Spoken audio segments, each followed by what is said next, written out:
لاہور، پاکستان تحریک انصاف کے مرکزی رہنما شاہ محمود قریشی کا کہنا ہے کہ بانی P T I Imran Khan کی سیاسی حقیقت کو تسلیم کیے بغیر سیاسی استحکام نہیں آ سکتا۔ کوٹ لکھپت جیل میں صحافیوں سے غیر رسمی گفتگو کرتے ہوئے شاہ محمود قریشی کا کہنا تھا، 40 سال سے سیاست کر رہا ہوں لیکن 39 سال کوئی مقدمہ درج نہیں ہوا۔ 1 سال میں مجھ پر درجنوں مقدمات ہو گئے۔ ایک سوال کے جواب میں شاہ محمود قریشی کا کہنا تھا کہ بانی پی ٹی آئی سیاسی حقیقت ہے، بانی پی ٹی آئی کی سیاسی حقیقت کو تسلیم کیے بغیر سیاسی استحکام نہیں آ سکتا۔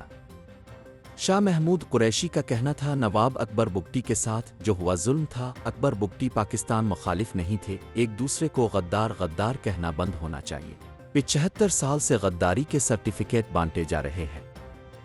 انہوں نے کہا کہ محمود خان اچکزئی ڈیموکریٹ ہے، جمہوری اور آئینی سوچ رکھنے والا غدار نہیں ہو سکتا۔ بلوچستان میں امن کا راستہ مذاکرات سے ہو کر گزرتا ہے۔